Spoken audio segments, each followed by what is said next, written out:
everybody wants to be what the San Francisco 49ers have been, right? They've been the model for how to create a great roster in the National Football League.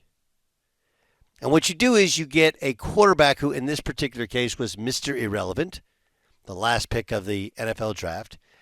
And if you can develop him, if you can play him, if he can be a starter, everyone else is paying now $40 to $60 million a year. You're paying him bubkiss, $1 million a year, and you use all that money elsewhere. It's fascinating to me on how there have been so many other negotiations with quarterbacks that have gone awry and have gotten ugly at the end. When this one, listen, this is Jed York talking about his quarterback and the potential for getting a deal done.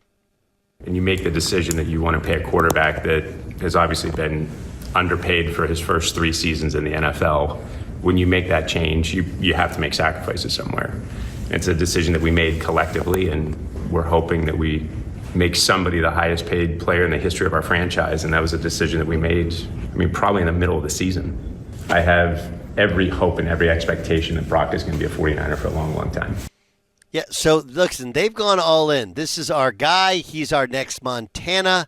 Remember, Joe Montana was also a late draft pick as well.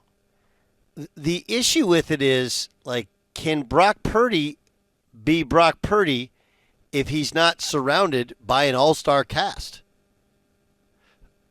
Right? Can Brock Purdy be Brock Purdy if he's not surrounded by an all-star cast? And what they'll have to do, and look, some of the guys they've had to part ways with were past their prime and they needed to move on anyway. But the Niners were so many people's pick to come out of the NFC for the Super Bowl the past couple of years, in no small part because of the overall ensemble cast, not because of Brock Purdy. Not because of Brock Purdy. And look, it's not any different, even in my position. You're like, wait, what? You're a college basketball coach for a mid-major. Sure, but we have a budget. Just like they have a salary cap, we have a budget. How much we can spend. Are we better off building it with 1 or 2 star players, knowing that, again, in free agency, the hit rate's probably going to be 33%? Or are we better off being good across the board and just being solid? And if you can get, a discount on one of your best players, can you then use that to sprinkle in other places? It's not the Niners' fault that he was underpaid the past couple of years. It really isn't. Brock Purdy wasn't valued by the league. Every team in the league had at least 4 chances to draft him. And you're like, wait, there was, 7 rounds. Yeah, but not everybody picks every round. Okay, some teams don't have picks. So teams had at least 4, if not 6 or 7 or 8 or 9 chances to draft him. None of them did. The Niners did. And he got to play far sooner than anybody thought, and he was better. But he was also surrounded by all these really good players. This is going to be fascinating. And the Niners do appear to be doing something because that's how it's always been done. That makes sense?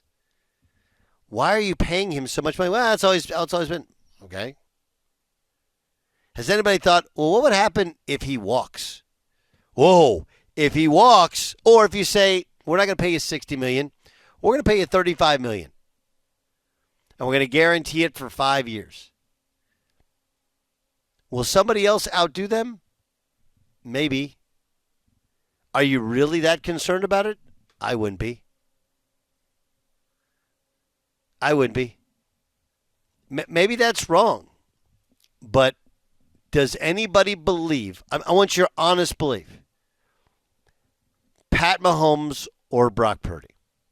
Come on. Lamar Jackson or Brock Purdy? Come on. Josh Allen or Brock Purdy? Come on.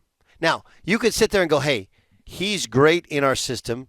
He's a really good runner. He may not be Lamar, but he's really, really athletic. He is. may not be Pat Mahomes, but he's good running around out of that pocket. He is. Does he have a big-time cannon for an arm? Is he Josh Allen? No. If you put him on the Bills, would they get as far as they got? No. So I'm not saying he stinks. I'm not saying get rid of him. I'm saying, why do we have the need to make guys the highest paid ever when what's made Brock Purdy is he hasn't made a lot of money, so you've been able to give him an all-star cast of players. And now, look, and some of it's a good excuse.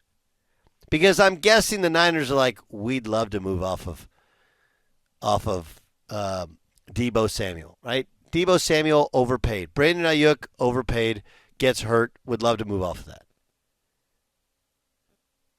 Some of this is a good excuse to, they were kind of overpaid. We want to get out of those deals. It allows us to do it and then say, hey, Brock Purdy's contract is the reason why.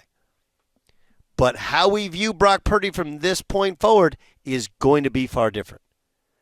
Because he won't be viewed as the, man, I don't care what you're getting out of him. He was Mr. Irrelevant, so the fact that he can even tie his cleats and throw a football and get a play in, it's a win. Now he'll be viewed as the $60 million man. That changes the team's expectations of him, fans' expectations of him, and obviously changes the supporting cast around him. Put me down for I've said this for the last 3 years, Brock Purdy is really, really good. But he is the classic trailer, not the truck. He is part of the ensemble cast, not the star of the show. And when you pay a guy who is really good that kind of money, he gets held to a standard that he can't live up to. That's my guess.